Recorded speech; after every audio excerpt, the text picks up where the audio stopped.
Continue करते हैं। The concentration of minority carriers, किसकी बात कर रहे हैं, माइनॉरिटी कैरियर की, in an extrinsic semiconductor under equilibrium is. तो मेन क्या पूछ रहा है कि माइनॉरिटी कैरियर का कंसंट्रेशन और उसके संग किसके संग, डोपिंग कंसंट्रेशन के संग पूछ रहा है कि इसका क्या रिलेशन है। तो जितनी हम डोपिंग बढ़ाएंगे, अब डोपिंग में क्या होता है कि डोपिंग हम कर रहे हैं मेजोरिटी की और हम पूछ रहे हैं कि माइनॉरिटी, तो डोपिंग कर रहे हैं मतलब मेजोरिटी का कंसंट्रेशन बढ़ा रहे हैं, तो ऑब्वियसली बात है माइनॉरिटी का इन कंपेरिजन घटेगा ही, इसलिए inversely proportional to the doping concentration. तो माइनॉरिटी कैरियर चाहे एन टाइप चाहे बी टाइप, दोनों में हमारा उसका कंसंट्रेशन डोपिंग के बढ़ाने के साथ घटेगा, इन्वर्सली प्रोपोर्शनल होता है। 64, इन सेमीकंडक्टर्स आर डोनर में बी, एक सेमीकंडक्टर के अंदर जो डोनर होता है, बात कर रहे हैं डोनर की, हम क्या वर्ड पकड़े, डोनर। डोनर ऑब्वियसली होता है पेंटावेलेंट इम्प्योरिटी ही होगा, ट्राइवेलेंट नहीं होगा, टेट्रावेलेंट कुछ नहीं, नोबल गैस कुछ नहीं। फिर 65, when donor type impurities added to semiconductor material, तो क्या होता है, अगर डोनर डालते हैं, मिलाते हैं, डोपिंग करते हैं, तो electrons are generated and material is N type. ये तो बहुत ईजी से हमारे न्यूमेरिकल्स हैं। फिर dash in a semiconductor is dash, अब यहाँ पे पूछा है ड्रिफ्ट करंट और डिस्प्लेसमेंट करंट। तो ड्रिफ्ट करंट, सो ये यहाँ पे क्या है, ये पूछना चाह रहा है करंट इन अ सेमीकंडक्टर। तो सबको पता है कि ड्रिफ्ट और डिफ्यूजन दोनों ही करंट एग्जिस्ट करती हैं, सेमीकंडक्टर में हमारा डिस्प्लेसमेंट करंट नहीं होती। तो बस ये क्या है, हिंदी में लिखा हुआ है सही, हर चालक में धारा किसकी वजह से, धारा मीन्स करंट। तो current in a semiconductor is कौन कौन सी होती है वो हमसे पूछा है। उसके बाद आते हैं 62 पे। 62, 5 ये हमें दिए concentration, 5 into 10⁻16 electrons pass across the section of a conductor in इतने टाइम में, ठीक है, 1 minute 20 second, the current flowing is, तो अच्छा फॉर्मूला है Q is equal to I into T, मतलब करंट और कितना टाइम उतना चार्ज होगा। तो कुछ भी नहीं करना, हमें करंट दी है, सॉरी करंट हमें निकालनी है, और हमें क्या दिया है, नंबर ऑफ इलेक्ट्रॉन्स दिए हैं, और Q क्या होता है, E तो Q ही है, चार्ज ऑन एन इलेक्ट्रॉन, और ये पूरा नंबर तो N इंटू ई या फिर N इंटू स्मॉल क्यू बोल सकते हैं, तो एन ई अपॉन टी, तो यहाँ पे रख देंगे, मतलब मेन फार्मूला बस यही है, Q is equal to I T. तो हमने टाइम लगा दिया, जो भी लगा दिया, हमें करंट मिल गई 0.1 milli ampere. 66, to obtain the P type semiconductor, तो एक ट्राईवेलेंट इम्प्योरिटी को ऐड करते हैं तो हमें पी टाइप सेमी कंडक्टर मिलता है। उसके बाद आते हैं 63 पे, the two form the bond form by sharing of electrons bye 2 और मोर एटम्स, तो ये उसी की बात कर रहे हैं, कोवेलेंट बॉन्ड की, कोवेलेंट बॉन्ड की बात कर रहे हैं, शेयरिंग से जो बनता है बॉन्ड हमारा। उसके बाद आते हैं 67 पे, for a P N junction when the N side is more positive, ठीक है, ये क्या बात कर रहा है कि एन साइड ज़्यादा पॉजिटिव है than P side, the diode is said to be N side more positive, तो ऑब्वियसली बात है रिवर्स बायस होगा, तो ये हमारा जो डायोड है, this is P this is an, अगर हम इसको ऐसे कर दें तो ये क्या किया, ये हमने इसको रिवर्स बायसिंग में किया है, और अगर पी साइड पॉजिटिव से होगा तो फॉरवर्ड बायसिंग में, और रिवर्स बायस है ना, स्मॉल करंट एग्जिस्ट, तो बहुत थोड़ी ही करंट एग्जिस्ट करेगी। फिर ये क्या कर रहा है, दाता अशुद्धता में संयोजक इलेक्ट्रॉन की संख्या कितनी होती है, दाता मतलब देने वाला, तो डोनर इम्प्योरिटी में कितनी होती है, 5 होती है, मतलब रिवीजन के लिए। इसके बाद आते हैं 71 पे, which of the following is an example of non ohmic resistance, कौन सा इसमें से नॉन ओमिक रजिस्टेंस है। ओमिक क्या है, जो हमारे ओम्स लॉ को फॉलो करते हैं, मतलब लीनियर होते हैं, लीनियर वाले सारे, तो कॉपर वायर मतलब लीनियर है, कार्बन रजिस्टेंस, तो रजिस्टेंस जितने होगा वायर जितने हो गए, वो उसमें देखो वायर के अंदर भी रजिस्टेंस है, तो वो लीनियर है। हमारा जो डायोड है वो नॉन लीनियर डिवाइस होती है, सबको पता है, तो इसका आंसर है डायोड। ये 2 बार आ चुका है क्वेश्चन। 72 पे आते हैं, the temperature coefficient of intrinsic semiconductor is negative, तो इंट्रिंसिक सेमीकंडक्टर का जो टेम्परेचर कोफिशिएंट है वो क्या होता है, नेगेटिव होता है, तो ये याद रखना है। ये वही बात हो रही है कि कंडक्टिविटी का पे क्या फ़र्क पड़ता है टेम्परेचर का, तो टेम्परेचर बढ़ाने से हमारा नेगेटिव है, मतलब कि रेजिस्टेंस घटेगा, मतलब कंडक्टिविटी बढ़ेगी, तो ऑब्वियस ही बात है कि किसके अंदर, इंट्रिंसिक के अंदर तो ऐसा होता है, लेकिन कंडक्टर के अंदर नहीं होता है ऐसा। कंडक्टर के अंदर बढ़ाएंगे तो क्या होगा कि नंबर ऑफ चार्ज कैरियर ज़्यादा हो जाएंगे, कोलिजन ज़्यादा होंगे, तो कंडक्टिविटी उसमें वैसे ही ज़्यादा है कंडक्टर के अंदर, टेम्परेचर ज़्यादा बढ़ाने पे फिर उसमें थोड़ा सा दिक्कत होती है, रेजिस्टेंस बढ़ जाता है, तो इंट्रिंसिक के लिए हमारा नेगेटिव होगा, ये याद रखना है। 68, aluminium is commonly use as a conductor material in transmission lines compare to copper, because aluminium को हम क्यों यूज़ करते हैं, प्रेफर क्यों करते हैं, तो बस उसका सीधा सा रीज़न है कि एल्युमिनियम इज चीपर और लाइटर, इस वजह से हम एल्युमिनियम को कॉपर के ऊपर यूज़ करते हैं कॉपर के कंपैरिजन में। Mobility of electrons is highest in, mobility electron की सबसे ज़्यादा किस में होगी। तो ये एक अच्छा क्वेश्चन है, नॉर्मली ऐसे नहीं याद रहता है। कंपैरिजन अगर करें सिलिकॉन और जर्मेनियम आर्सेनाइड कार्बन, तो जर्मेनियम की सबसे ज़्यादा होती है मोबिलिटी। बस इतना याद रखना है कि जर्मेनियम की सिलिकॉन से भी ज़्यादा होती है। उसके बाद नीचे आ जाते हैं 74 पे, tunnel diode is made of semiconductors which are. तो टनल डायोड जो होते हैं तो काफ़ी हाईली डोप्ड सेमीकंडक्टर से बने होते हैं। टनल डायोड है, वैरेक्टर है, एम्पेट है, जितने भी ये वाले हैं जो नॉर्मल नहीं है, तो उसमें काफ़ी हैवी डोपिंग होती है। निम्न में से कौन सा उत्सर्जन का विकिरण करता है, तो एलईडी। ये ऊपर भी है, ये है हमारा एलईडी, ये करता है। प्रकाश उत्सर्जन डायोड है, मतलब लाइट एमिटिंग डायोड। उत्सर्जन मीन्स एमिट कर रहा है, तो एमिटिंग वाली चीज़ कौन सी है, एलईडी है। एलसीडी तो बिल्कुल अलग चीज़ है, मतलब उसमें डायोड का कोई काम नहीं होता। तो ये हमने देख लिया। अब आते हैं 75 पे, dash as the greatest mobility. सबसे ज़्यादा मोबिलिटी किसकी होती है, इलेक्ट्रॉन की होती है। ऑब्वियस सी बात है, होल की तो कम ही होती है और आयन की नहीं, इलेक्ट्रॉन की सबसे ज़्यादा मोबिलिटी होती है। और V D is equal to mu E, काफ़ी ज़्यादा अच्छा और फेमस फार्मूला है हमारा। V D is equal to mu E, V D drift velocity, mu mobility और ई इलेक्ट्रिक फील्ड। तो इसके बेसिस पे क्वेश्चन क्या क्या बन जाएंगे कि म्यू और ई के बीच में रिलेशन। तो म्यू और ई क्या है, दोनों इन्वर्सली प्रोपोर्शनल है। ठीक है, वी डी ई के डायरेक्टली प्रोपोर्शनल है। इस तरीके से क्वेश्चन यहाँ से निकल सकते हैं। 81 पे आते हैं, the diode is an important part of a simple power supply, it converts AC to DC since it. एक डायोड किसी भी पावर सप्लाई का काफ़ी इंपॉर्टेंट पार्ट है, क्योंकि ये एसी को डीसी में कन्वर्ट करता है। क्यों, it allows electrons to flow in only in one direction from cathode to anode. तो डायोड की क्या मेन कैरेक्टरिस्टिक है, क्योंकि यूनिलेटरल ये डिवाइस है, तो इलेक्ट्रॉन्स को केवल एक ही डायरेक्शन में फ्लो करने देता है, और वो तो ऑब्वियस ही बात है करने ही देता है, तभी इसको क्या एज अ स्विच भी यूज़ करते हैं। ओके, तो बायसिंग पे है, फॉरवर्ड बायस होगा तो फ्लो करने देगा, रिवर्स बायस होगा तो नहीं करने देगा। और ये जो डायरेक्शन है कैथोड टू एनोड, तो ये बहुत इंपॉर्टेंट है, ये याद रखेंगे, सी टू ए, ना कि एनोड टू कैथोड, तो यहाँ पे कन्फ्यूजन नहीं करेंगे। और डिप्लीशन लेयर कहाँ पाई जाती है, डायोड में।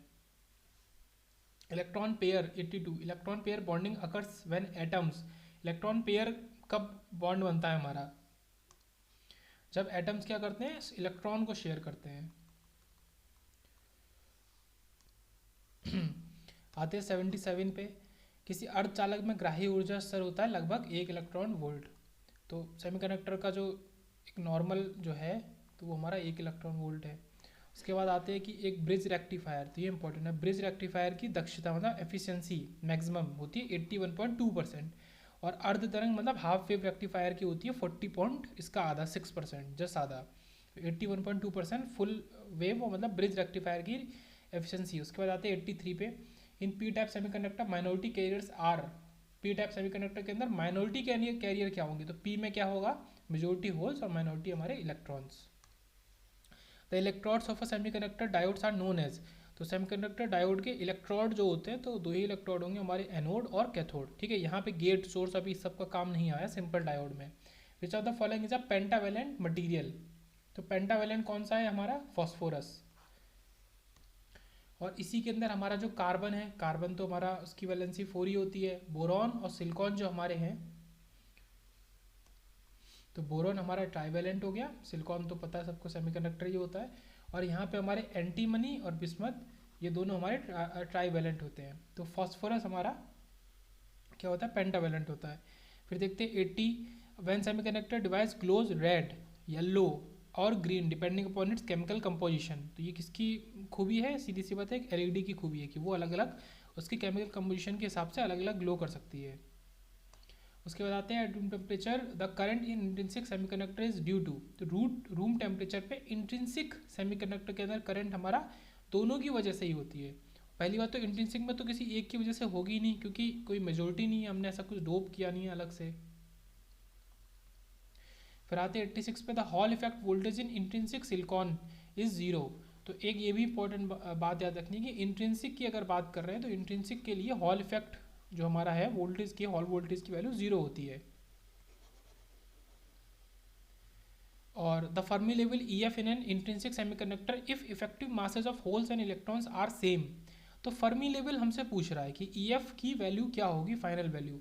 अगर दोनों का मास सेम है तो बाकी तो फॉर्मूले की सारी चीज़ें चली गई, हमारा E C plus E V divided by two, और इसमें पॉजिटिव है ये याद रखेंगे।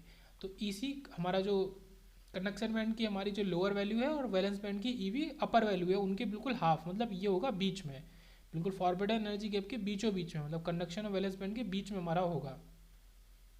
एक्सेप्टर जो होती है एनर्जी लेवल, तो ये हमारी ऊपर हो गई, और डोनर जो हमारी हो गई तो ये ऐसी हो गई।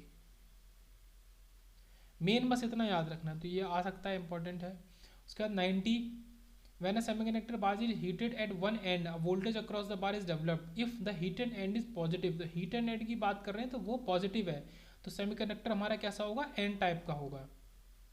अपोजिट यहाँ पे बात कर रहे हैं, हीटेड एंड को पॉजिटिव हमने बोला है, तो सेमीकंडक्टर एन टाइप का जनरेट होगा। तो ये भी थोड़ा अलग तरीके का क्वेश्चन था।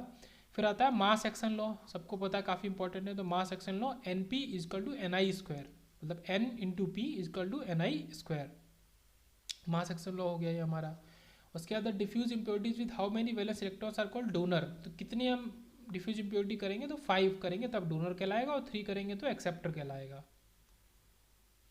Which for of the following represents a direct band gap. तो ये भी अच्छा क्वेश्चन है, डायरेक्ट बैंड गैप हमारा मटेरियल कौन सा है इनमें से, और 3 नहीं है, मतलब वो 3 इनडायरेक्ट है। तो डायरेक्ट वाला है ये जो कंपाउंड सेमीकंडक्टर है, कंपाउंड मतलब मिक्स करके बनाया गया, एलिमेंटल मतलब सिंगल, तो हमारा कंपाउंड वो भी गैलियम आर्सेनाइड। अब इसमें एक एक्सेप्शन आता है कि सिलिकॉन और जर्मेनियम तो इनडायरेक्ट है, ठीक है, ठीक है, ये वाला डायरेक्ट था। और गैलियम फॉस्फाइड भी हमारा इनडायरेक्ट ही होता है, गैलियम आर्सेनाइड इज डायरेक्ट।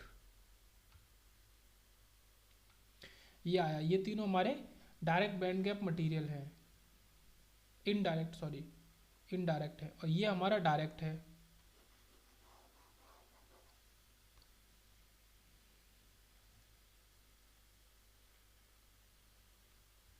तो डायरेक्ट बैंड के मटेरियल का उदाहरण हमारा थर्ड फिफ्थ मटेरियल शामिल होते हैं गैलियम आर्सेनाइड, ये डायरेक्ट वाले, डायरेक्ट की बात कर रहे हैं। इंडियम आर्सेनाइड, इसका प्रयोग लाइट जनरेशन में किया जाता है, तो इनका लाइट जनरेशन के लिए किया जाता है, और इनका इनडायरेक्ट का हीट जनरेशन के लिए किया जाता है, ये याद रखेंगे। इनडायरेक्ट का हीट जनरेशन में करते हैं, ये देख लिया था, ये देख लिया था। उसके बाद आता है ये when an intrinsic silicon crystal gain sufficient heat या थर्मल एनर्जी, मतलब सिलिकॉन जो करता है वो गेन कर लेता है हीट थर्मल एनर्जी को, जब तो क्या होता है, तो क्या होगा, some valence electrons break covalent bonds to jump the gap into conduction band. तो जो हमारा इसका गैप है, तो यहाँ से इलेक्ट्रॉन उठ के जंप करके ऊपर चला जाता है, जब उसको सफिशिएंट हीट मिल जाती है हमारा, ठीक है, इंट्रिंसिक सिलिकॉन को।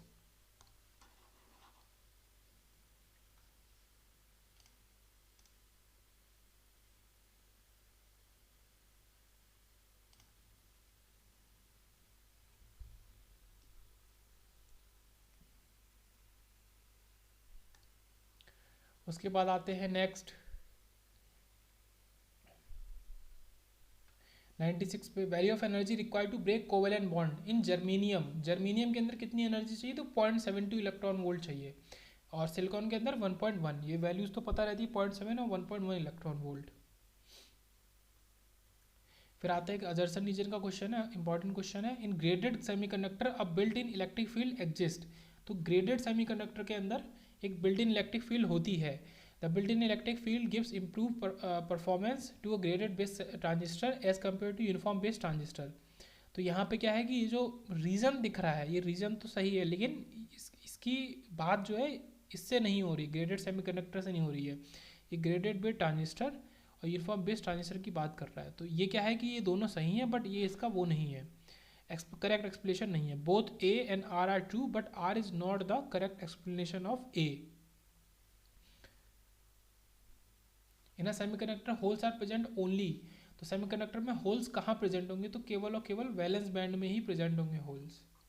तो ये काफ़ी इंपॉर्टेंट चीज़ है कि जब ऊपर हमारा उठ के जाता है तो होल्स क्या होता है, जहाँ इलेक्ट्रॉन का एब्सेंस है, और इलेक्ट्रॉन यहाँ तो थे नहीं शुरू में, यहाँ गए पहुँचे, तो यहाँ केवल पहुँचे हैं, यहाँ कभी भी इलेक्ट्रॉन होंगे नहीं, सॉरी शुरू में नहीं होंगे, पहुँचे होल्स नहीं होंगे। और यहाँ से इलेक्ट्रॉन जब चला गया तो यहाँ पे होल क्रिएट हो गए, तो होल केवल और केवल वैलेंस बैंड में ही मिलते हैं। फिर इधर आते 98 पे, how many electrons are there in valence orbit of a silicon atom within a crystal. तो कितने होते हैं वैलेंस ऑर्बिट में हमारे? 4 होते हैं, मतलब इजी सा क्वेश्चन है।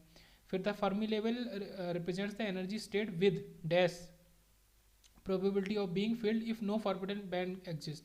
तो फर्मी लेवल के भरे होने की कितनी प्रोबेबिलिटी हो सकती है जब हमारा कोई भी फॉरबिडन बैंड एग्जिस्ट ना करे? तो बस इसको याद रखना है 50%।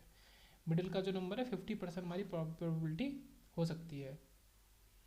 फिर आते हैं 99 पे, in a P type semiconductor material minority carriers would be. P type semiconductor material के अंदर हमारा माइनॉरिटी कैरियर क्या होगा? वो होगा इलेक्ट्रॉन। क्योंकि मेजोरिटी होगा होल्स पी में।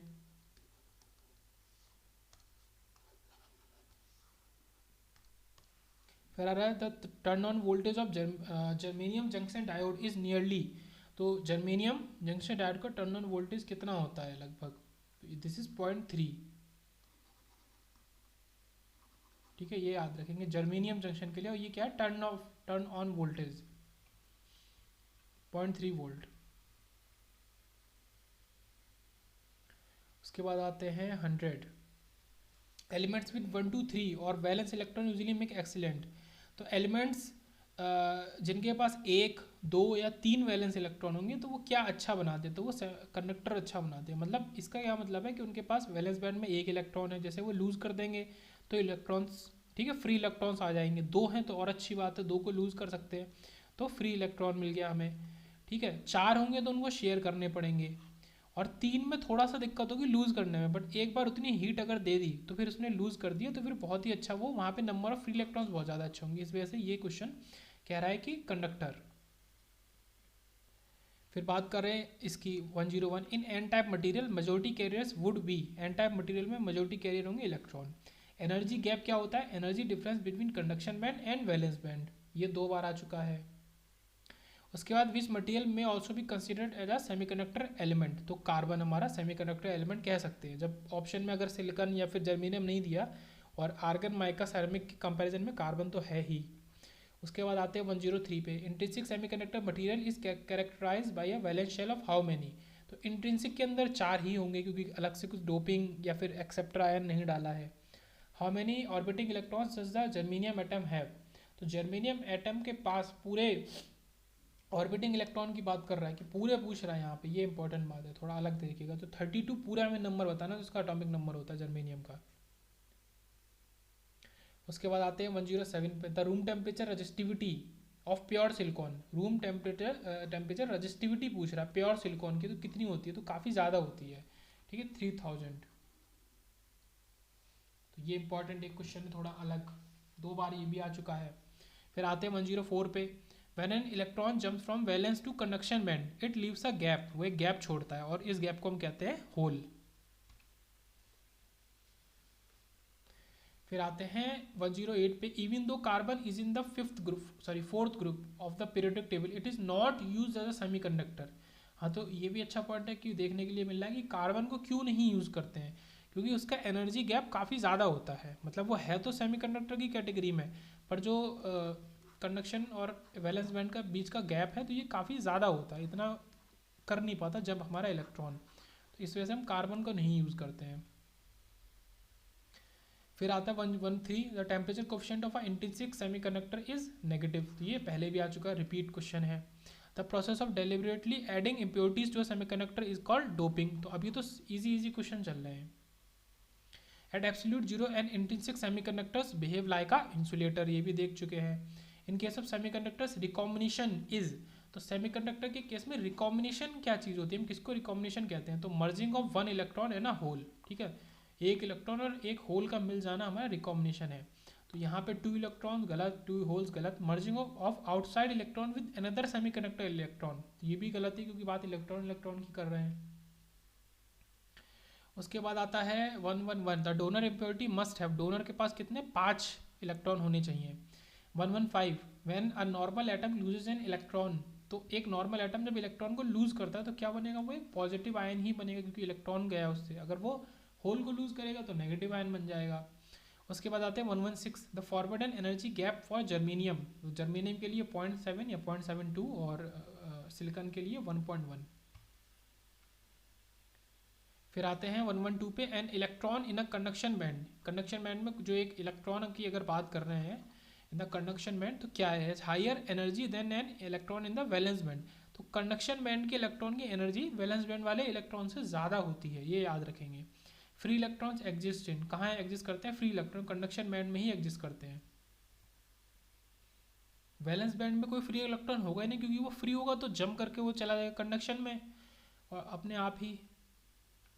उसके बाद एक न्यूमेरिकल देखते हैं, तो हमको क्या दिया है, 1 centimetre cube of pure germanium दिया है, कंटेन्स इतने एटम हैं, इतने फ्री इलेक्ट्रॉन है, एट इतने फ्री इलेक्ट्रॉन और इतने ही होल्स हैं। 0.001% of arsenic doping donates an extra 10 की power 17 free electron. The approximate number of holes in 1 centimetre cube in the dope semiconductor हमें से पूछा है। यहाँ पे कुछ भी नहीं लगेगा, हमारा जो मास एक्शन लॉ है Ni² इजकल टू NE/Np, ठीक है, इलेक्ट्रॉन का कंसंट्रेशन होल का। अब हमसे होल का पूछा है, Ni² हमको दिया है, Ni² जो दिया है ये वाला। इंट्रिंसिक का जो कंसंट्रेशन है वो उसने कह तो दिया है कि फ्री इलेक्ट्रॉन और होल का अलग अलग, पर वो है सेम, क्योंकि वो इंट्रिंसिक का है तो बराबर ही है, तो वही हमने यहाँ पे ले लेंगे। तो Ni² के लिए इन्हीं दोनों को 2.5 इंटू 10 की पावर 13, 2.5 इंटू 10 की पावर 13 लगाया, डिवाइड कर दिया इलेक्ट्रॉन के से, जितनी हमने डोपिंग करी आर्सेनिक की जो पेंटावेलेंट है 10 की पावर 17, तो ये होल हमारा आ गया ये। इसके बाद बात करें तो question number 119, measurement of hole coefficient enables क्या करता है, the determination of mobility and concentration of charge carrier. तो हॉल कोफिशिएंट को मेजर करने से किसका रास्ता खुल जाता है, तो हम क्या कर सकते हैं, मोबिलिटी और कंसंट्रेशन को पता कर सकते हैं, ठीक है। Fermi level format energy gap, इसका मतलब नहीं है उससे, नन ऑफ द अबव नहीं। टेम्परेचर कोफिशिएंट ये भी नहीं। कंडक्टिविटी पता कर सकते हैं, तो mobility and concentration of charge career हम पता कर सकते हैं। उसके बाद ये क्वेश्चन आया जिसमें हमारा फॉर्मूला लौट के वही आ रहा है कि sigma is equal to N mu N Q,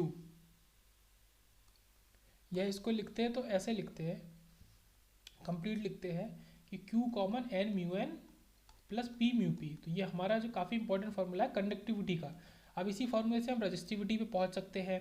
अगर केवल एक टाइप का डोपिंग मतलब काफ़ी ज़्यादा है, नंबर ऑफ कंसंट्रेशन कैरियर का, जैसे डोनर का बहुत ज़्यादा है, एक्सेप्ट उसके होल्स के कंपेरिजन में इलेक्ट्रॉन ज़्यादा है, या फिर इलेक्ट्रॉन के कंपेरिजन में होल ज़्यादा है, तो हम किसी एक को छोड़ सकते हैं। तो वही चीज़ हमने यहाँ पे करी है, हमने क्या किया है, केवल इतने फार्मूले को यूज़ किया है। ये हमारा है sigma is equal to Q N mu N.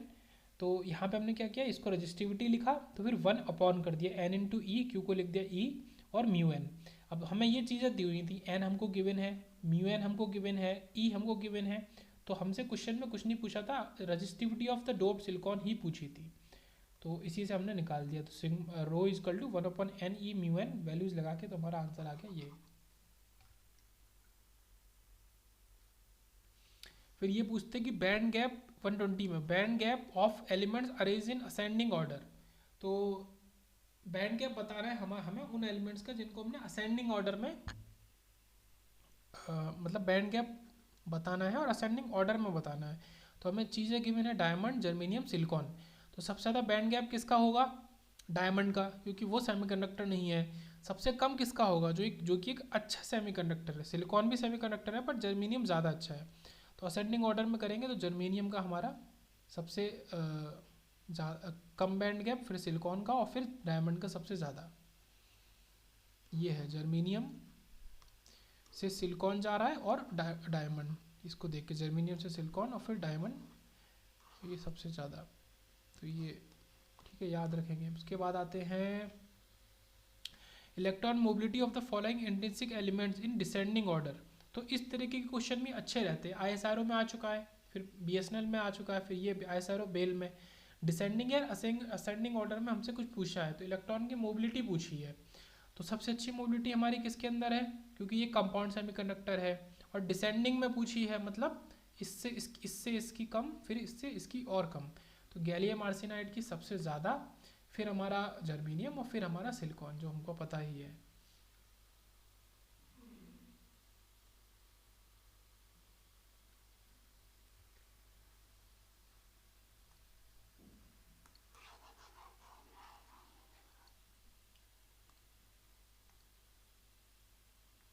फिर हम क्वेश्चन नंबर 123 देखते हैं। The electrical conductivity of a semiconductor increases with when a radiation of wavelength, तो वेवलेंथ की बात कर रहे हैं, shorter than 1000 nanometre is incident on it. The band gap पूछा है।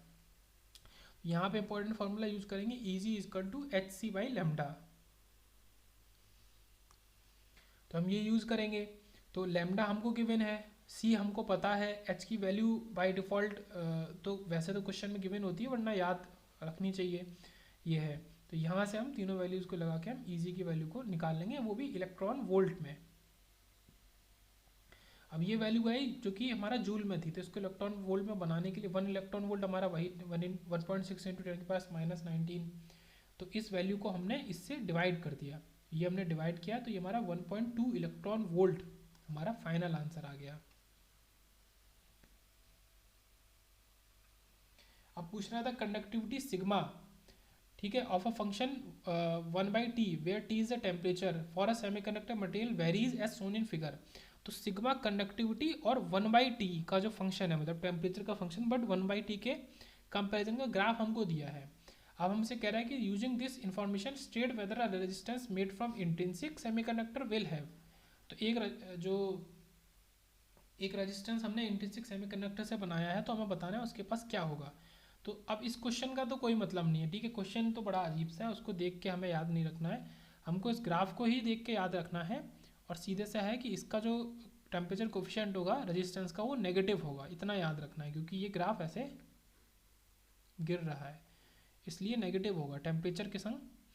तो नेगेटिव टेम्परेचर कोफिशिएंट, तो इसको बस क्या है कि याद रख लेंगे बस। The polar bonds exist in third और फिफ्थ कंपाउंड सेमीकंडक्टर।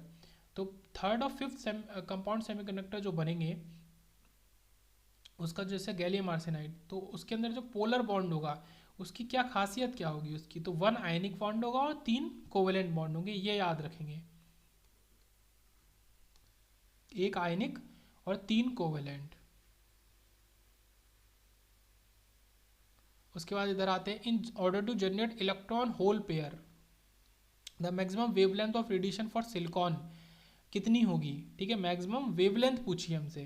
तो जो ऊपर फार्मूला पड़ा था तो उसी से निकाल लेंगे, L is equal to 1.24 upon EG।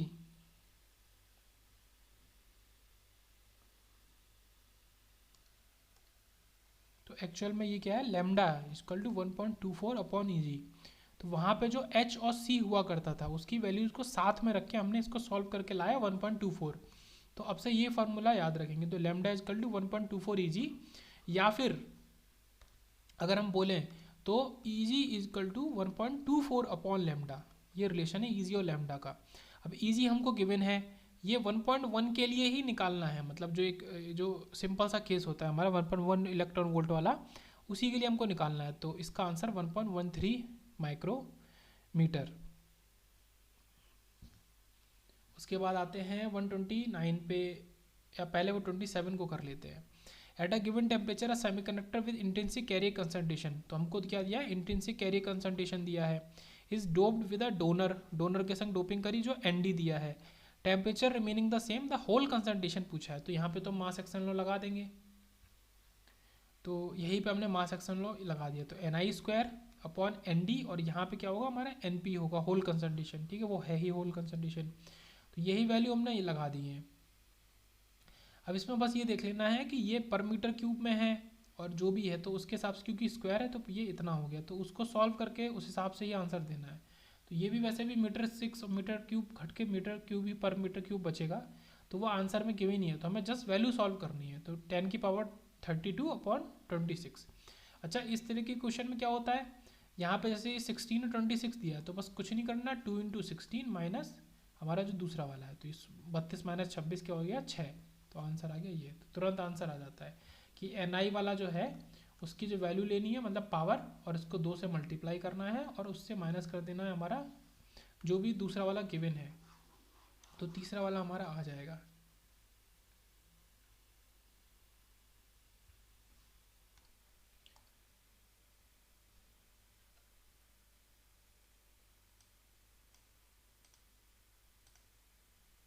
तो इसके बाद देखते हैं,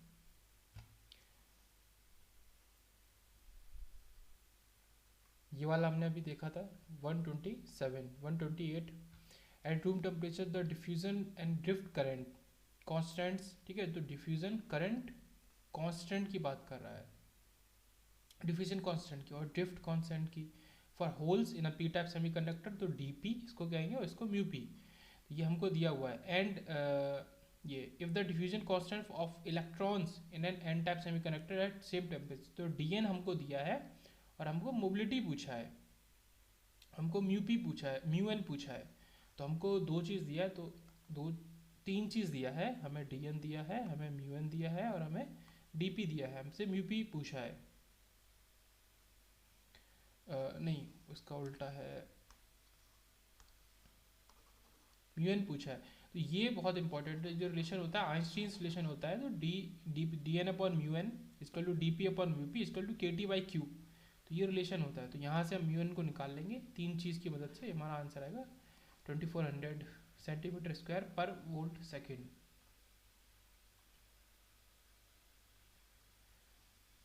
अब 129 में कह रहा है कि at room temperature which one of the following band gap energy E G corresponds to that of a semiconductor. तो सेमीकंडक्टर की बात करें तो देख के पता चलेगा, देखो जीरो है तो इंसुलेटर का है, जीरो है मतलब कंडक्टर का है, अगर बड़ी वैल्यू होगी तो इंसुलेटर की होगी। तो ये करीब काफ़ी ज़्यादा है, ठीक है। 1.2 क्योंकि 1.1 हमने पढ़ा है सिलिकॉन का, इस वजह से ये हमारा इंसुलेटर का ये है, तो इसमें से ये चार होगा। तो ये कॉमन क्वेश्चन है, डीआरडीओ में आया है। तो ऐसे ही मतलब अजम्पशन से या फिर जो हमने वैल्यूज़ पढ़ी हैं कि जितना एनर्जी गैप होता है कंडक्टर सेमीकंडक्टर इंसुलेटर का, उसके हिसाब से हम आंसर करेंगे। यहाँ पे कुछ भी ऐसा नहीं कि कोई लॉजिक या कॉन्सेप्ट पहले से याद है। फिर है वही वाला रिलेशन आ गया, इसको लिखते हैं V T is equal to D N man, या फिर क्या बोला था के टी बाई क्यू, इसको हम वी टी भी बोलते हैं, वी टी के टर्म्स में लिखते हैं। तो diffusion constant mobility for electron हमको दी है, ठीक है, डी एन और म्यू एन। डिफ्यूजन कांस्टेंट और मोबिलिटी किसके लिए, इलेक्ट्रॉन के लिए है, ये हमको दिया था। थर्मल वोल्टेज वी टी, ये पूछा है, ये पूछा हमसे थर्मल वोल्टेज वी टी, इस जगह पे ये थर्मल वोल्टेज वी टी और अ diode made of this material at the same temperature is, तो मतलब थर्मल वोल्टेज वी टी बताना है। तो ये तो D N by mu N से डायरेक्ट ही निकल रहा है, तो ये निकाल लेंगे। तो V T is D N by mu N. तो इस तरीके के आइंस्टीन से रिलेशन से रिलेटेड क्वेश्चन भी काफ़ी आ जाते हैं। फिर अशुद्धियाँ मिलाने से अर्धचालक की प्रतिरोधकता मतलब रेजिस्टेंस पावर क्या होता है, घटती है कि बढ़ती है। तो डोपिंग करेंगे तो कंडक्टिविटी बढ़ेगी, तो हमारे ये जो प्रतिरोधकता मतलब रेजिस्टेंस, तो रेजिस्टेंस हमारा घटेगा ही, ठीक है। और ट्राईवैलेंट क्या है इसमें से, तो हमारा ये सभी हैं, बोरॉन एल्युमिनियम इंडियम, ये सभी हमारे ट्राईवैलेंट हैं, तो ये याद रखेंगे, बोरॉन एल्युमिनियम इंडियम। 137 में आ रहा है impurity atoms to be added to pure silicon in order to make it P type, उसको पी टाइप बनाना है हमें। पी टाइप बनाने के लिए क्या ऐड करेंगे, तो हम बोरॉन कर सकते हैं और एल्युमिनियम भी कर सकते हैं ऐड, ये मल्टीपल करेक्ट टाइप हो गया। और अर्धचालक शब्दावली में डोपिंग किसे कहते हैं, तो अशुद्धता प्रतिशत को बढ़ाने की प्रक्रिया हमारा डोपिंग है। उसके बाद at 138 at absolute zero temperature and intrinsic semiconductor behave set, तो इंसुलेटर की तरह काम करता है एब्सोल्यूट जीरो पे। फिर आता है वह तत्व जिसके अणुओं में तीन संयुक्त मतलब ट्राईवैलेंट, तो हमारा एल्युमिनियम। उसके बाद 139 इन an intrinsic semiconductor the Fermi level is, तो इंट्रिंसिक की बात करिए तो फर्मी लेवल मिडवे में होगा, ठीक है, ये याद रखना, बीचों बीच में होगा between the valence and conduction band. उसके बाद आया कि सामान्यतः परमाणु के नाभिक में क्या होता है, तो प्रोटॉन और न्यूट्रॉन, मतलब न्यूक्लियस में क्या होता है। प्योर सिलिकॉन जो है वो एक इंट्रिंसिक सेमीकंडक्टर है, प्योर सिलिकॉन सबको पता है। और if temperature of a pure silicon specimen is increase, temperature को अगर बढ़ाएं हम तो देन हमसे पूछा गया है, तो नंबर ऑफ फ्री इलेक्ट्रॉन पे क्या फ़र्क पड़ेगा, तो ये हमसे पूछा है। तो only number of free electron increase, ठीक है, ये नहीं है, ऐसा नहीं होगा। Only number of free holes increase, नहीं ऐसा नहीं होगा। Number of free holes and free electrons दोनों बढ़ेंगे, क्योंकि अगर एक इलेक्ट्रॉन बढ़ रहा है तो फिर वो तभी तो बढ़ रहा है जब वो अपनी बॉन्ड को छोड़ के बाहर निकला है, मतलब एटम को छोड़ के बाहर निकला, तो उसने एक होल को जनरेट किया, तो जितने इलेक्ट्रॉन होंगे उतने होल होंगे, तो दोनों ही बढ़ेंगे। उसके बाद the forbidden gap of germanium semiconductor material is तो 0.72। और N type semiconductors are formed by adding pentavalence impurities. तो ये तो बेसिक बेसिक वही क्वेश्चन बार बार आते ही आते हैं, मतलब बहुत कॉमन क्वेश्चन है। Semiconductor material have covalent bonds. उसके बाद बात कर रहे हैं 147 में, the energy of a photon of light was wavelength, wavelength हमको दे दी, ठीक है, वेवलेंथ दी है। The band gap of a semiconducting material, what is the minimum energy required. तो यहाँ पे वही वाला फॉर्मूला इंपॉर्टेंट जो है, E is to 1.24 upon lambda, okay, और एंगस्ट्रॉम में लगाया है, तो यहाँ पे ये आंसर आ गया हमारा 2 इलेक्ट्रॉन वोल्ट। उसके बाद 143 में, विच of the following is a correct statement about P type semiconductor. तो जितने भी सेमीकंडक्टर होते हैं हमारे, ठीक है, पी हो एन हो, तो वो उसके अंदर की बात अलग है कि इस रीजन में हमारा इलेक्ट्रॉन ज़्यादा है या कम है, लेकिन ओवरऑल अगर एक बात करें कि ये क्या है, सेमीकंडक्टर बार है एक, तो ये ऊपर से देखने पे पूरा न्यूट्रल ही होगा। चार्ज न्यूट्रलिटी हमेशा मेंटेन रहती है, तो ऐसा कभी नहीं है कि मोर पॉजिटिव मोर नेगेटिव हो, ऐसा कुछ भी नहीं है, हमेशा न्यूट्रल होता है, हर कोई न्यूट्रल होता है, तो दे आर न्यूट्रल। फिर आते हैं ये तो याद ही हो गया होगा, is equal to 1.24 upon lambda. If a small amount of phosphorus, phosphorus को मिलाया है जर्मेनियम में, जर्मेनियम तुम्हारा इंट्रिंसिक है, फॉस्फोरस हमारा पेंटावैलेंट दे दो P type, then N type, sorry this is, ये तो एन टाइप होगा, there will be more free electrons than holes in the semiconductor, क्योंकि एन टाइप है। उसके बाद forbidden energy gap of silicon की बात करें तो 1.1 इलेक्ट्रॉन वोल्ट और जर्मेनियम का 0.72 इलेक्ट्रॉन वोल्ट। फिर बात कर रहे हैं purest form of semiconductor, intrinsic. उसके बाद an intrinsic semiconductor at 0 kelvin behaves as a insulator. तो ये इजी वाले हैं। Free electron exist in conduction band. उसके बाद 151 the conductivity of the intrinsic germanium. तो जो फॉर्मूले की पहले हमने बात करी थी कि सिग्मा इजकल टू क्या होता है, N mu N plus P mu P into Q, तो वही यहाँ पे यूज़ हुआ है। तो हमें म्यू एन भी पता है, ये सारी चीज़ें हमको पता है, और जो यहाँ पे P और N की जो number of holes electron same है, इसलिए कॉमन लेके उसको ये लगा दिया, तो 2.5 इंटू 10⁻13 और Q से मल्टीप्लाई कर दिया, तो आंसर हमारा आ गया कुछ इस फॉर्म में। तो ये फॉर्मूला इंपॉर्टेंट है। अब उसके बाद बात कर रहा है कि in a P type semiconductor number of holes is more, ठीक है, then number of free electron, obvious सी बात है। तो हमारा ये जो नंबर है एक्सेप्टर का, ये डोनर से ज़्यादा होगा। इसमें कह रहा है कि कौन सा सही स्टेटमेंट है, which statement is true. Silicon dope with either phosphorus और बोरॉन इज पी टाइप। तो ऐसा नहीं होता है, ठीक है, फॉस्फोरस पी टाइप नहीं बनाता है। Silicon dope with either phosphorus only और boron only is N type, तो बोरॉन हमारा एन नहीं बनाता है। Silicon dope with phosphorus is N type, ठीक है, तो ये सही है। और dope with boron is N type, तो ये भी गलत है, तो एक सही है इसमें से। उसके बाद which of the following will serve as a donor, 155 में डोनर इम्प्योरिटी। तो इन सिलिकॉन, तो डोनर कौन करेगा, जो फिफ्थ का होगा, तो बोरॉन जर्मेनियम, जर्मेनियम तो हमारा सेमीकंडक्टर है, और बोरॉन इंडियम हमारा ट्राईवैलेंट है, तो एंटीमनी हमारा सही आंसर होगा। अब बात कर रहे हैं 153 की, अ semiconductor is uniformly doped with Na acceptors and Nd donors, let the free electron in hole concentration be N and P, assume that the semiconductor is a thermal equilibrium and that 100% ionization has taken place, then which of the following is true। तो देखते हैं option में क्या कह रहा है। तो ये हमको बताना है कि Na plus N D P plus N, इसमें से क्या सही होगा। तो मेन चीज़ क्या होती है, ये फॉर्मूला इंपॉर्टेंट है, इसको देखते हैं कि एक तरीके के जो चार्ज होते हैं उनको एक तरफ रखना है, मतलब समझते हैं कि जो डोनर है, डोनर कैसे बना, डोनर का मतलब इलेक्ट्रॉन, इलेक्ट्रॉन निकला तो वो अपने संग एक होल को छोड़ के जाएगा ही जाएगा, मतलब तभी इलेक्ट्रॉन निकला है। और वही एक्सेप्टर की होल है तो एक इलेक्ट्रॉन होगा। तो होल इलेक्ट्रॉन का पेयर का आपको सम लिखना है एक दूसरे के इक्वल, और वो सम इक्वल कैसे होगा, तो होल का क्या है, हम लिख सकते हैं P, अब इलेक्ट्रॉन उसके संग जो बना तो वो एन डी डोनर, ऐसे ही इलेक्ट्रॉन का क्या हमने लिखा N, और होल क्या है एक्सेप्टर, तो ये हमारा रिलेशन होता है equal, P plus N D ये is equal to Na plus N. अब इसको ये भी लिख सकते हैं N D minus N A, ठीक है, इस ये एन ए को इधर ले गए और इधर इसको इधर ले आए, तो N D minus N A is equal to N minus P. तो ये हमारा रिलेशन सही है।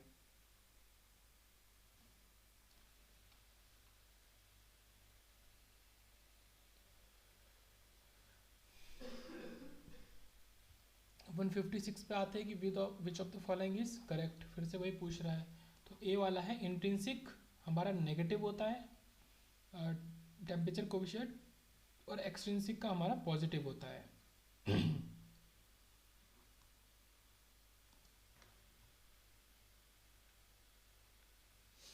In the silicon crystal structure the recombination rate is proportional to, तो रिकॉम्बिनेशन रेट की अगर बात करें सिलिकॉन के अंदर तो वो उसके किस चीज़ के प्रोपोर्शनल होता है ये हमको बताना है। तो फ्री इलेक्ट्रॉन्स एंड होल्स दोनों के ही प्रोपोर्शनल होता है रिकॉम्बिनेशन रेट। रिकॉम्बिनेशन का मतलब ये मतलब इसमें दोनों इन्वॉल्व होंगे, तो ये हो गया। उसके बाद 158 पे आ जाते हैं। The concentration P N of holes in N type semiconductor का फॉर्मूला हमको बताना है। तो पहली बात तो ये मास एक्शन लॉ हम ले रहे हैं यहाँ पे। अब यहाँ पे क्या देखना है कि एन आई का होता है स्क्वायर। अब क्योंकि ये भी कंसंट्रेशन है पी एन, ये एन ए भी कंसंट्रेशन है, अब ये एन ए को उधर भेजेंगे तो मल्टीप्लाई होगा, तो यहाँ पे कंसंट्रेशन इनटू कंसंट्रेशन, तो यूनिट बैलेंस करने के लिए एन आई होगा स्क्वायर। तो ये दोनों तो हो गए गलत, ए और बी। अब अगर इसकी बात करें यहाँ पे ये जो पी एन है ये होल का कंसंट्रेशन है, और एन ए भी क्या है एक्सेप्टर का। अब बात कर रहे हैं हम डोनर की, तो एन ए तो मौजूद होना ही नहीं चाहिए, तो इस वजह से ये भी गलत हो गया। तो हमारा सही ऑप्शन है D, P N is equal to N I square upon N D, क्योंकि हम एन टाइप की बात कर रहे हैं इस वजह से एन डी। और नॉर्मली में क्या होता था N into P is equal to N I square, तो ये एन बन गया हमारा एन डी और ये पी बन गया हमारा ऐसे करके पी एन। फिर band gap energy E G is the minimum energy required to break a covalent bond and thus generates, तो मिनिमम एनर्जी होती है कोवेलेंट बॉन्ड को तोड़ने के लिए, और ये क्या बनाती है एक इलेक्ट्रॉन होल पेयर को फ्री कर देती है, मतलब जनरेट कर देती है।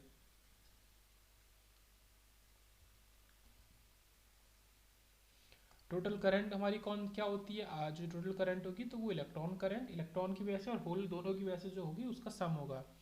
अब फिर से कह रहा है कि statement is or are true, connectivity of silicon is less than of germanium at room temperature. दूसरा स्टेटमेंट, तो ये तो सही है कि कनेक्टिविटी सिलिकॉन की कम ही होती है जर्मीनियम से, जर्मीनियम की ज़्यादा होती है। और दूसरा क्या है कि as the temperature increases the Fermi level of both N type and P type semiconductor materials moves toward center, तो जैसे जैसे हम टेम्परेचर बढ़ाएंगे तो एन टाइप का फर्मी लेवल और पी टाइप का दोनों का ही सेंटर पे आएगा, तो ये भी सही बात है। अब ऐसा क्यों है, क्योंकि एक्सट्रिंसिक सेमीकंडक्टर का जो टेम्परेचर कोफिशिएंट होता है वो होता है पॉजिटिव। पॉजिटिव मतलब कंडक्टिविटी घट रही है। अब कंडक्टिविटी घटेगी तो ये हमारा है, ये ईसी है, ये ईवी है, ये ईवी है, और यहाँ बीच में हमारा कहीं है। अब हम बात करें तो ये हमारा हो गया ईडी और ये हो गया ईए। तो जब कनेक्टिविटी घटेगी तो ये बीच में अप्रोच करेंगे दोनों, और कनेक्टिविटी बढ़ेगी मतलब ईडी और ऊपर चला जाएगा और ये इसके नीचे आ जाएगा। ये कब का मतलब है कंडक्टिविटी इंक्रीज होने का, और डिक्रीज होने का इसका अपोजिट इफेक्ट होता है। तो ये इंपॉर्टेंट कॉन्सेप्ट है। तो both statement 1 and 2 are correct. Use of oxidation, ये अच्छा क्वेश्चन है फॉर आइसोलेशन, बस इसको याद कर लेना। यूज ऑफ ऑक्सीडेशन आइसोलेशन के लिए हम यूज करते हैं। डोपिंग मीन्स, ठीक है, ये तो कितना ही हो चुका है बार बार। उसके बाद आते हैं the primary function of the bias circuit is to, तो बायस सर्किट का प्राइमरी फंक्शन क्या होता है, hold the circuit stable at the design Q point, ठीक है, क्वेश्चन डिजाइन क्वेश्चन पॉइंट पे सर्किट को स्टेबल रखना, ये होता है बायस सर्किट का काम। ठीक है, तो होल्ड द सर्किट स्टेबल तो तीनों में है, लेकिन एड वीसीसी नहीं, ठीक है, एड वीएन नहीं, इंश्योर प्रॉपर केन नहीं, मतलब सर्किट को स्टेबल रखना डिजाइन क्यूसेंट पॉइंट पे। 168 देखते हैं। The following properties of semiconductor can't be determined from hall effect, तो हॉल इफेक्ट से क्या नहीं पता कर सकते हैं, कांट बी, ठीक है, can't be. Semiconductor is N type P type कर सकते हैं, करियर का कंसंट्रेशन कर सकते हैं, मोबिलिटी बता सकते हैं, कंडक्टिविटी बता सकते हैं, एटॉमिक कंसंट्रेशन ऑफ सेमीकंडक्टर तो ये नहीं बता सकते। कैरियर्स का कंसंट्रेशन बता सकते हैं, एटॉमिक कंसंट्रेशन हम नहीं बता सकते। Silicon has Z equal to 14, its outer most orbit is, तो partially filled, half filled, completely occupied. Completely occupied का मतलब 8 इलेक्ट्रॉन, ठीक है, ऑक्टेट पूरा होना। पार्शली में कुछ भी हो सकता है। अब क्योंकि 4 होते हैं तो उसको हाफ फील्ड हम कह सकते हैं, तो इसलिए आंसर बी होगा। वैसे तो ए बी है, मतलब कंप्लीटली फील्ड नहीं है तो क्या, कोई चीज़ अगर कंप्लीटली ऑक्यूपाइड नहीं है तो वो पार्सली फील्ड है। तो दोनों आंसर सही है, पर more appropriate is the B. अब आते हैं क्वेश्चन नंबर 163 पे। डोनर कंसंट्रेशन की बात कर रहा है, वो हमको दिया है जर्मीनियम के अंदर। फर्मी लेवल शिफ्ट हमसे पूछा है, तो अच्छा क्वेश्चन है, ए के एग्जाम में आया है। यहाँ पे क्या होगा, ई एफ माइनस ई आई, जो हमारा फॉर्मूला होता है ई एफ का, के टी एल एन के साथ वाला, तो E F minus E I is equal to K T L N N D upon N I, ये हमने लगाया है। के टी की वैल्यू कुछ फिक्स रहती है 0.026 इलेक्ट्रॉन वोल्ट। तो ई एफ माइनस ई आई ये पूरा ही अपने आप में क्या है, शिफ्ट है, तो हमको ये शिफ्ट ही बताना है जो आखिरी में आया है, तो इसको इधर ही रहने देते हैं 0.026। अब एल एन एन डी और एन आई की वैल्यू हमको लगानी है, तो एक वैल्यू तो हमको दे दी, एन डी की तो हमको वैल्यू चाहिए, एन आई की वैल्यू क्या है कि क्योंकि बात जर्मीनियम की कर रहे हैं तो बाई डिफ़ॉल्ट जो हमको पता रहता है तो हमने वो लगा दी 2.4 इंटू 10⁻13। तो ये एन आई की वैल्यू हमें मतलब याद है, और जैसे इस क्वेश्चन में साथ में नहीं दी है, वैसे तो देते हैं, तो ये हमने लगा दी। तो हमें एन डी पता है, एन आई पता है, और उस पर लॉग लगाया है, के टी हमें पता है, और बस बाकी हमें निकालना। तो ये आंसर है क्या 0.04 इलेक्ट्रॉन वोल्ट।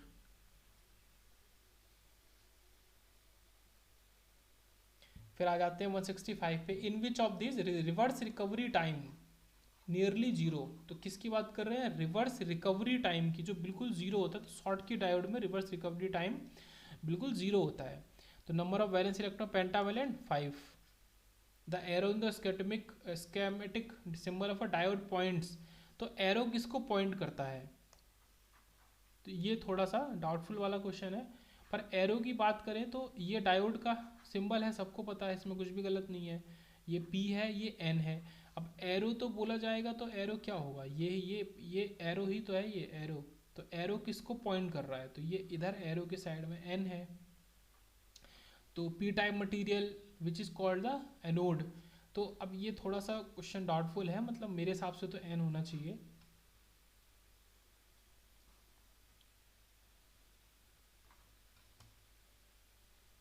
ठीक है, अब ये जैसे ये है तो ये क्या है, एन, एरो इसी को तो पॉइंट कर रहा है, इधर ये पॉजिटिव है तो कैथोड की तरफ।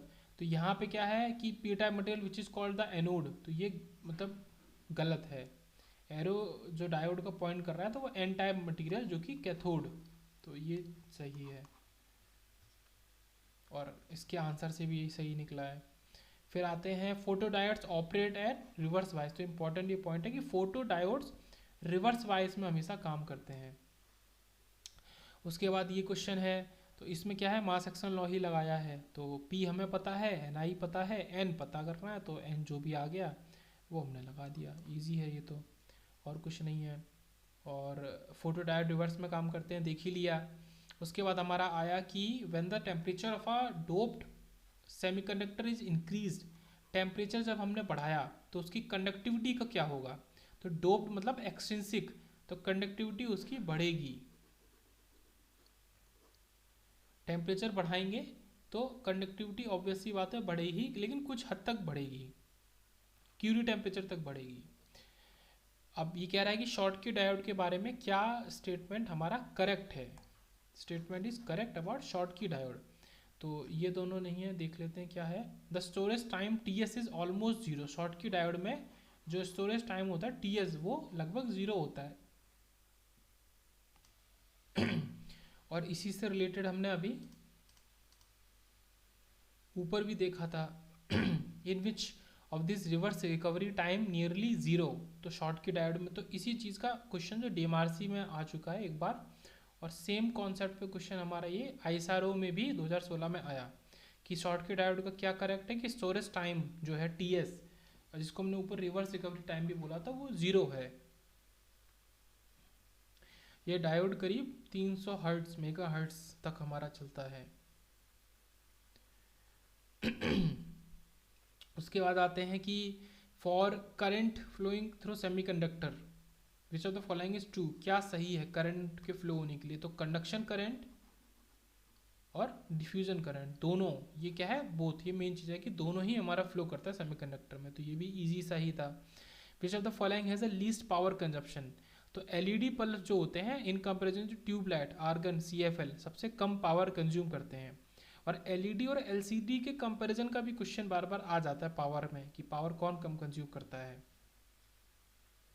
और एवलेंस ब्रेकडाउन अकर्स एट, ठीक है, एवलेंस ब्रेकडाउन हमारा जो होता है तो जीरो से थोड़ा और ही ज़्यादा बाद में होता है, तो हमारा कहाँ 8 से 10 वोल्ट की रेंज में होता है हमारा एवलेंस ब्रेकडाउन, तो ये याद रखेंगे। फिर आते हैं इधर 181 पे, a zener diode is used for, ठीक है, तो जीनर डायोड का एक जो हेडिंग चलता है बहुत कॉमन, वो है वोल्टेज रेगुलेशन के साथ कि Zener diode use for voltage regulation as a voltage regulator. तो वोल्टेज रेगुलेशन हमेशा आंसर होगा जब भी बात जीनर डायोड की होगी। During reverse bias operation of a PN junction a low current flows known as, एक काफ़ी छोटी करंट फ्लो करती है जिसको जानते हैं किस नाम से, which is dash barrier voltage. तो रिवर्स करंट फ्लो करती है जो कि इंडिपेंडेंट है वेरियर के वोल्टेज पे, मतलब एक बार रिवर्स ब्रेकडाउन हो गया तो फिर वेरियर के वोल्टेज से मतलब नहीं है कि कितनी करंट फ्लो होगी, वो फिक्स है और वो बहुत छोटी करंट है। तो इंडिपेंडेंट जो ये वर्ड है ये इंपॉर्टेंट है, इंडिपेंडेंट ऑफ। इसको देख लेते हैं। तो peak factor of half wave rectifier sine wave is, तो बात कर रहे हैं किसकी, पीक फैक्टर की, पीक फैक्टर की बात कर रहे हैं of half wave rectified sine wave is. तो पीक फैक्टर क्या है, पीक मान अपन आरएमएस मान, मतलब पीक वैल्यू अपन आरएमएस वैल्यू। तो वीएम हमारा पीक वैल्यू और आरएमएस क्या होता है वीएम/2, अगर हम साइन वेव की बात कर रहे हैं तो हमने क्या लिया है वीएम, पीक मान वीएम, और ये लिया है वीएम/2। तो वीएम से वीएम गया तो 2 बचा, तो 2 हमेशा याद रखेंगे, peak factor of a half wave rectified sine wave, answer is 2।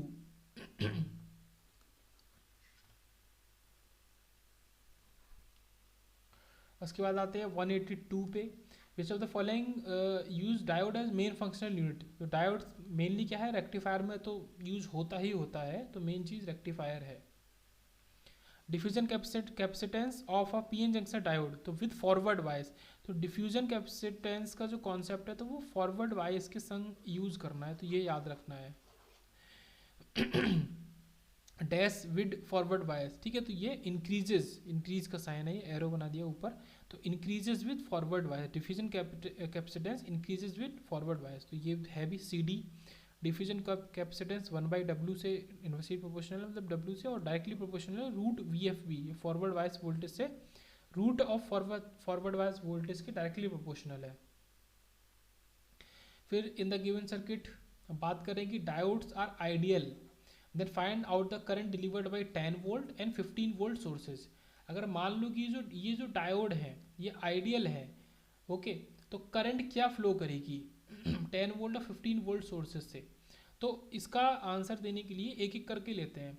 अब ये देखते हैं कि ये इसका P वाला टर्मिनल है, ये इसका N वाला है। अब ये P वाले से हमने माइनस साइड जोड़ा हुआ है ना, माइनस जोड़ा हुआ है, तो ये क्या हो गया रिवर्स वाइज हो गया, तो ये तो हो जाएगा ऑफ और ये ऑफ हो जाएगा, तो हमें सेकंड वाला आंसर तो मिलेगा 0।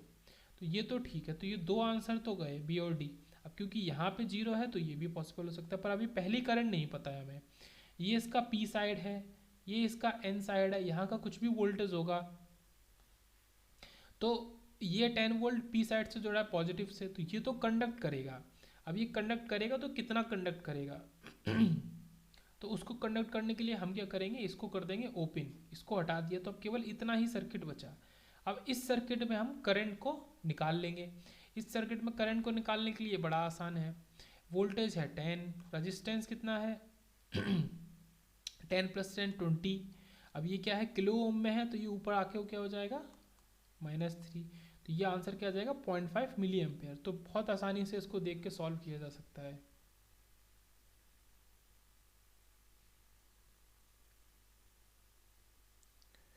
उसके बाद आता है 186, विच of the following devices has the highest photo sensitivity. Highest, ठीक है, सबसे ज़्यादा फोटो सेंसिटिविटी किसके पास होती है, तो फोटो कंडक्टिव, ये याद रखेंगे, फोटो कंडक्टिव सेल, बाकी कोई भी फोटो डायोड ट्रांजिस्टर नहीं, फोटो कंडक्टिव सेल के पास सबसे ज़्यादा सेंसिटिविटी होती है। और voltage across Zener diode is constant in reverse direction, ठीक है, तो ये पॉइंट हमने ऊपर पढ़ा ही था कि रिवर्स बायस में जो वोल्टेज पे डिपेंड नहीं करता है, तो वो हम कह देते हैं कि constant in reverse direction, Zener diode का वोल्टेज। इस कॉन्सेप्ट को याद रखेंगे। जीनर डायोड का साइन जो होता है तो ये कुछ ऐसा होता है, इस एरो में ऐसा बना देते हैं, और ये एरो हमारा डायोड से मिलता जुलता ही है। फिर आते हैं 187 पे, conduction electrons have more mobility than holes because.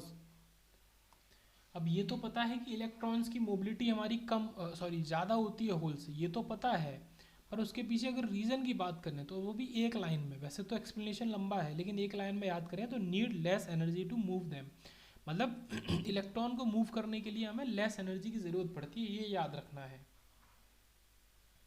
इस वजह से उनकी मोबिलिटी ज़्यादा होती है। और टेक्निकली देखें अगर बोले तो हम ये भी कह सकते हैं कि इलेक्ट्रॉन का जो भार होता है, जो मास होता है, वो होल्स की तुलना में कम होता है। Which of the these has highly doped P N N region, तो टनल डायोड जो होता है वो काफ़ी ज़्यादा, उसके पी एन और एन दोनों रीजन काफ़ी ज़्यादा हाईली डोप्ड होते हैं, तो ये याद रखना है टनल डायोड। ये नेगेटिव रेजिस्टेंस को, नेगेटिव टेम्परेचर कोफिशिएंट वाला भी होता है।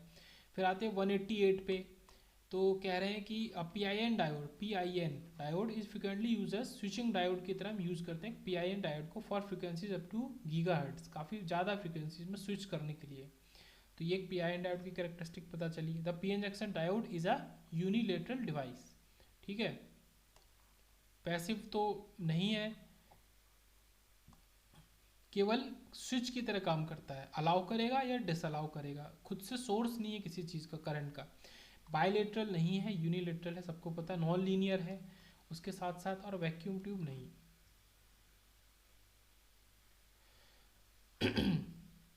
फिर बात आती है ripple factor of a full wave rectifier की बात करें तो कितना होता है, 0.48, तो ये याद रखेंगे, रिपल फैक्टर की बात कर रहे हैं, ripple factor of a full wave rectifier 0.48, और हाफ वेव का क्या होगा 1.21, इसी 1.21 का आधे करके बात कर रहे हैं कि वो होगा।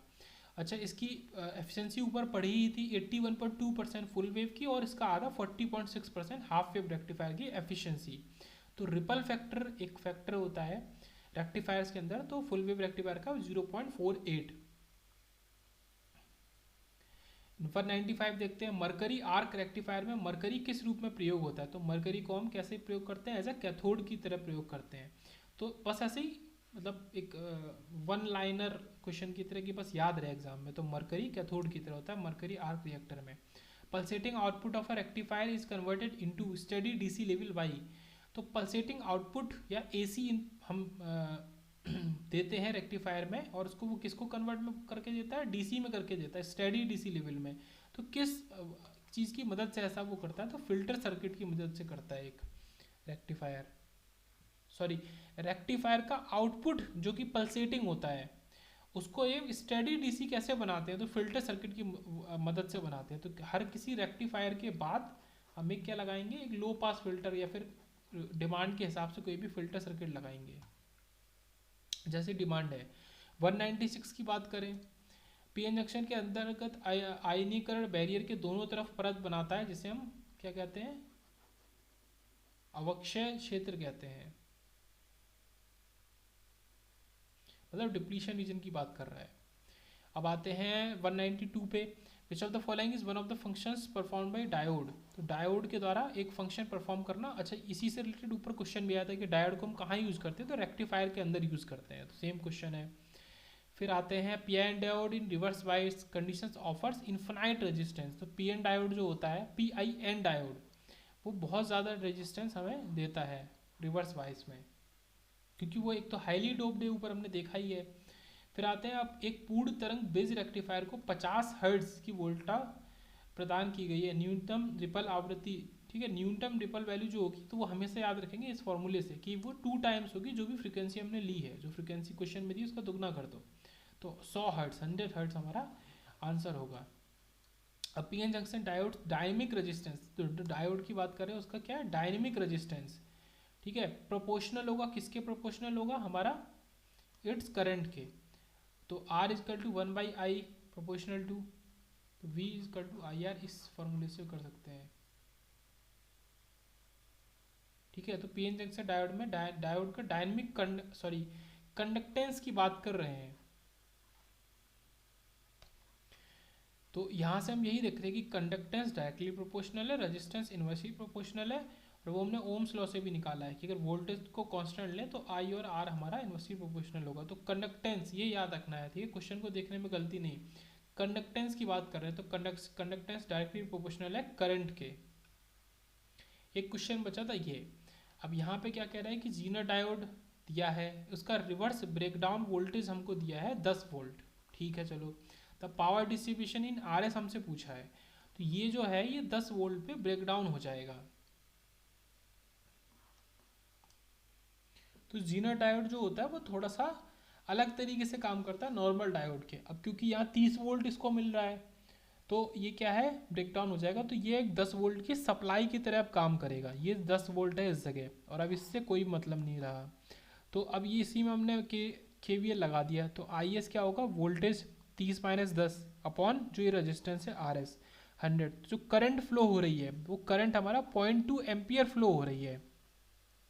और पावर पूछी है तो I²R मतलब 0.2 एम्पियर उसका स्क्वायर, और 100 हमारा रेजिस्टेंस है, तो 4 वॉट इसका आंसर आ गया। तो आंसर निकला है आसानी से। अब आते हैं, ये सब हमने देख लिया था, ये सब देख लिया है। अब आते हैं पावर डायोड सामान्यतः क्या होते हैं। तो पावर डायोड नॉर्मली हमारे क्या होते हैं वो हमें बताना है, वो होते हैं सिलिकॉन डायोड। तो ये याद रखना है, power diode silicon diode, power diode silicon diode.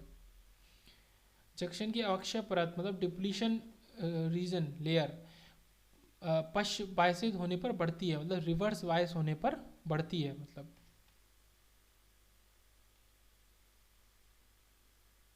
तो 200 तक हमने यहाँ पे करे।